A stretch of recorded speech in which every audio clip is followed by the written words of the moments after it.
এবারের গল্প ২ আলু অনেক চাষি। বড় বড় আলুও ধরেছে নিশ্চয়। হ্যাঁ, গরম গরম আলু সেদ্ধ দিয়ে ভাত খেতে খুব মজা লাগবে।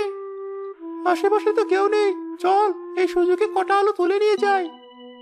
চল চল।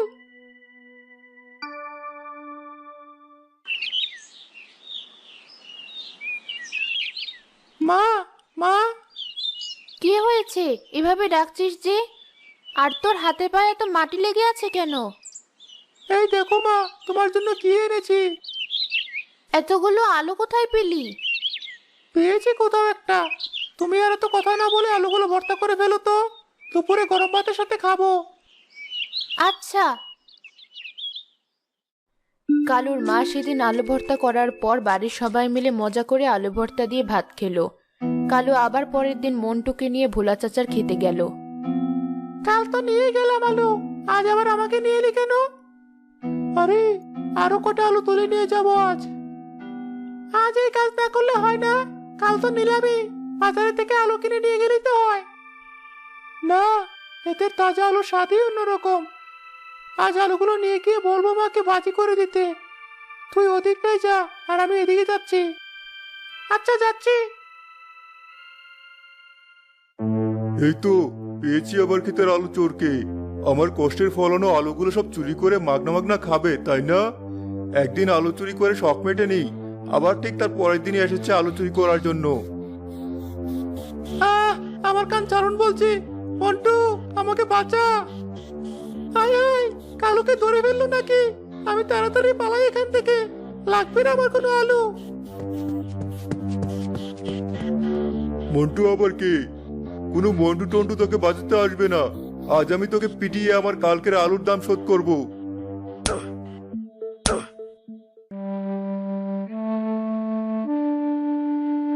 কিরে কালু, আজ ফিরতে তো দেরি হলো যে? কোথায় গিয়েছিলি?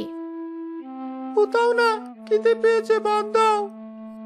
ভাত বাড়া আছে, ভেতরে আয়।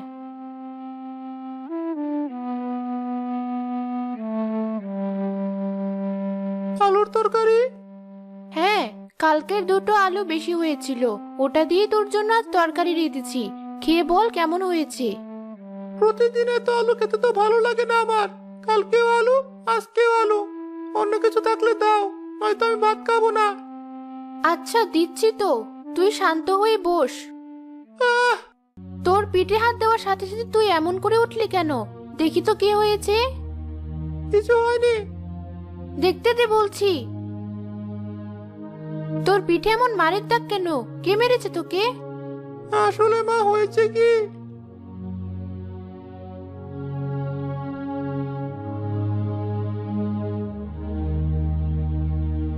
গিন্নি, ভাবছি এবার খেতে মিষ্টি কুমড়োর চাষ করব।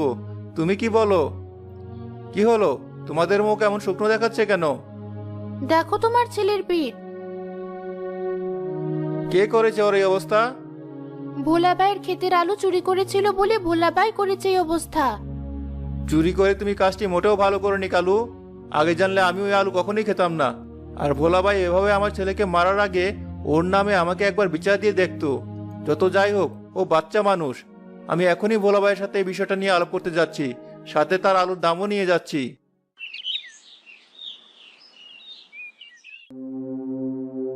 কিসের টাকা এটা? আপনার আলুর, যার জন্য আমার ছেলেকে তো মেরেছেন। ও, ওই ছেলেটা তাহলে তোমার ছেলে ছিল? শক্ত আছে বলতে হবে। এত মার খাওয়ার পরও চোখ থেকে এক ফোঁটা পানি বের করেনি। আর একটু বড় হলে ওকে শিখিয়ে পড়িয়ে আমার কাছে পাঠিয়ে দিও, আমার খেতে কাজ করে খেতে পারবে। কেন? আমাদের নিজের ক্ষেত থাকতে ওকে আপনার এখানে কাজে পাঠাবো কেন? তাছাড়া ও স্কুলে যায়, আমি যথাসাধ্য চেষ্টা করি ওকে সবকিছু দেওয়ার। কালু জীবনে বড় কিছু হতে পারবে জানি আমি। তোমার ওটুকু খেতে ফসল ফলি আর কয় টাকায় বা পাও? আর স্কুলে কদিন গেলে মানুষ জর্জ ব্যারিস্টার হয়ে যায় না। জি ক্ষমা করবেন, আমি আপনার কাছে উপদেশ নিতে আসিনি। এসেছিলাম আপনাকে আলুর টাকাটা দিতে, আর এটা বলতে যে এর পরের বার যদি আমার ছেলে কোনো অপরাধ করে তাহলে আগে আমার কাছে বিচার দিবেন। লাগবে না আলুর টাকা। ওই টাকা দিয়ে আর কয়টা আলু কিনে খেও তোমরা? সারা বছর আলু কিনে খেতে পারো না বলেই তোমার ছেলে আলু চুরি করে। কি বললেন আপনি? সত্যি যা তাই বলেছি। আপনার চেয়ে যদি বেশি আলু আমি এবার আবাদ করতে না পারি, আমার নামও কাশেম না। ওটুকু জমিতে আমার চেয়ে বেশি আলু আবাদ করবে বললেই হলো? তুমি যদি আমার চেয়ে বেশি আলু আবাদ করতে পারো তাহলে আমার বড় জমি তোমার, কিন্তু আবাদ না করতে পারলে তোমাদেরকে এই গ্রাম ছেড়ে চলে যেতে হবে। তুমি আমার এই শর্তে রাজি? হ্যাঁ রাজি। ঠিক আছে, আমিও রাজি।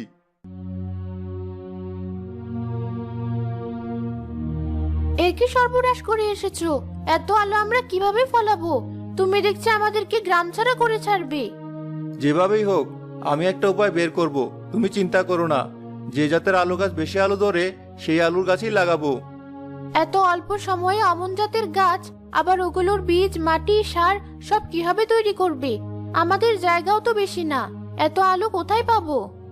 আলু কম হলেও আলুগুলো যেন আকারে বড় হয় সেদিকে খেয়াল রাখা লাগবে। তাহলে আমরা ওজনের দিক থেকে এগিয়ে থাকবো বোলাবাইদের তুলনায়, আর জিতে যাব। ঠিক আছে, দেখো পাও কিনা এমন জাতের কোনো আলু। কাশিম অনেক খোঁজাখুঁজির পর তার মন মতো আলুর জাতের সন্ধান পেল।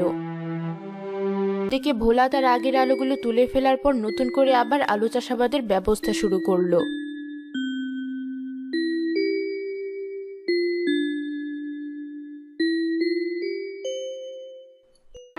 বাবা, আমি দুঃখিত। আমার জন্য তোমার আর মার এখন কষ্ট করতে হচ্ছে। আমি আর কোনোদিন এমন কাজ করব না। তুই যে নিজের ভুল বুঝতে পেরে আর কখনো এমন না করার প্রতিজ্ঞা করেছিস, তাতেই আমি খুশি। আমিও তোমাকে আর মাকে সাহায্য করতে চাই বাবা। না, তুই এখন তোর পড়াশোনায় মনোযোগ দে, সামনে তোর পরীক্ষা। আমি আর তোর মা বাকি সব দিক সামলাচ্ছি। আচ্ছা বাবা। ছেলেকেও ঘরে পাঠিয়ে দিলি? আমাদের দুজনের পক্ষে কি এতগুলো কাজ শেষ করা সম্ভব আজ? আজ না হোক কাল তো শেষ হবে। হাত পা গুটিয়ে বসে থাকলে তো চলবে না। চলো তাড়াতাড়ি হাত চালাই।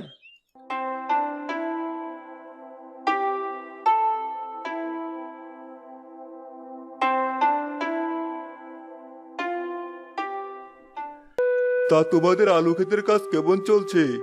মাত্র ওই কটা গাছ লাগিয়েছো? অবশ্য এটুকু জায়গার মধ্যে আর কতগুলো গাছই বা হবে। আলুর গাছগুলোকে দেখো মনে হচ্ছে যেন পুষ্টিহীনতায় ভুগছে।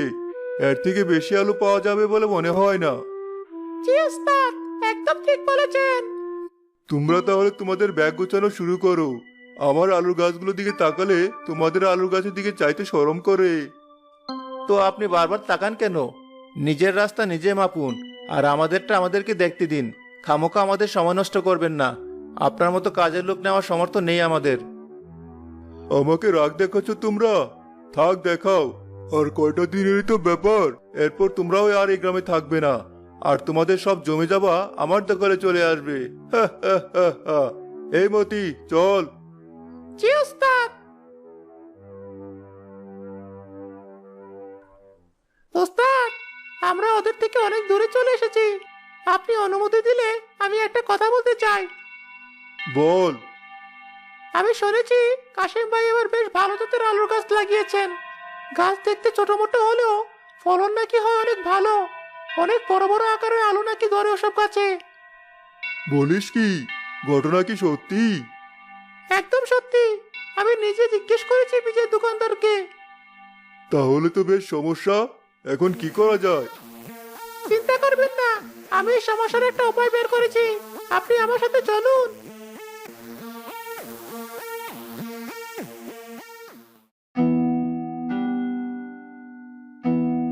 বল তোরা কি চাস? একটা আলুর ক্ষেত ধ্বংস করতে হবে সাধু বাবা। আপনি যদি এমন কোনো উপায় বলতেন যাতে ওরা টেরও পাবে না যে ওদের আলুগুলো নষ্ট হয়ে গেছে, তাহলে খুব ভালো হতো। বুঝেছি। এই নে, এই ওষুধটা আলু গাছের ওপর ছিটিয়ে দিলে আলুগুলো ভেতর থেকে নষ্ট হয়ে যাবে, কিন্তু বাইরে থেকে কেউ কিছু টের পাবে না।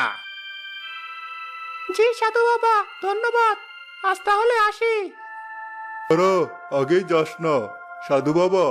এমন কোনো ওষুধ হবে আপনার কাছে যেটা দিলে আমার আলু গাছের ফলন আরো বেড়ে যাবে? এই নে। ধন্যবাদ সাধু বাবা। এই নে, আজ রাতে সাধু বাবার দেওয়া এই দুটো ওষুধ ঠিক জায়গায় মারিস। আচ্ছা। মতি কাশিমদের জমিতে ওষুধ ছিটানোর পর ভোলার জমিতে ওষুধ ছিটিয়ে ঘুমোতে গেল।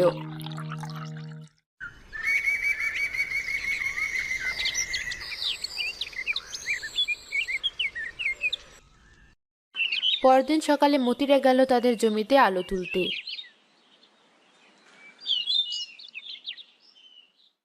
কোথায় হলো আলুর বাম্পার ফলন? বেটা সাধু বাবা আমাদেরকে ঠকিয়েছে। উল্টো আরো আলুর ওজনগুলো কমে গেছে মনে হচ্ছে। কিন্তু ওই সাধু বাবার ওষুধ তো সবসময় কাজ করে। তুই কথা বাদ দিয়ে কাজে মনোযোগ দে। ওদের আলুগুলো তাহলে নষ্ট করতে পারেনি সাধু বাবার ওষুধ। আমার কপালটাই খারাপ।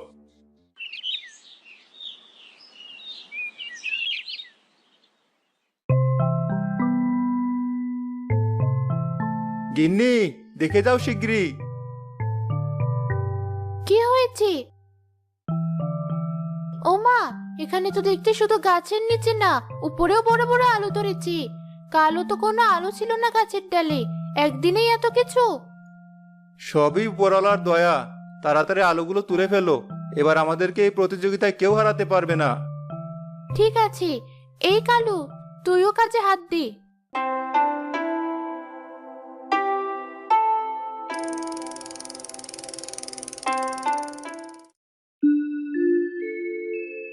এসেছো তোমরা? মোট 5 বস্তা আলু হয়েছে আমাদের। তোমাদের কত? 7 বস্তা। বলো কি, এত কিভাবে সম্ভব? উপরওয়ালার দয়া শুধু মাটির নিচেই না, উপরেও আলু ধরেছে আমাদের। আচ্ছা, আগে মেপে দেখি। কে জানে বস্তা অর্ধেক খালি রেখে 7 বস্তা বানিয়েছো নাকি তোমরা। ঠিক আছে, দেখুন।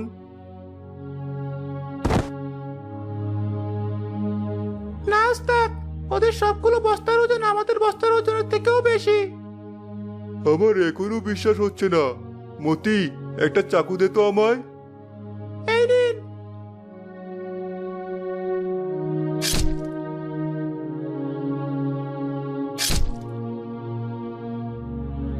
এ কি, আমাদের যে আলুই কাটছি সেই আলুই পচা বের হচ্ছে।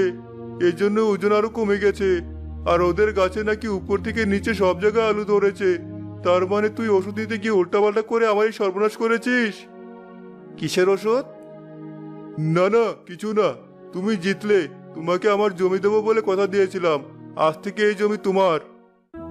হে ওপরওয়ালা, তোমাকে অশেষ ধন্যবাদ।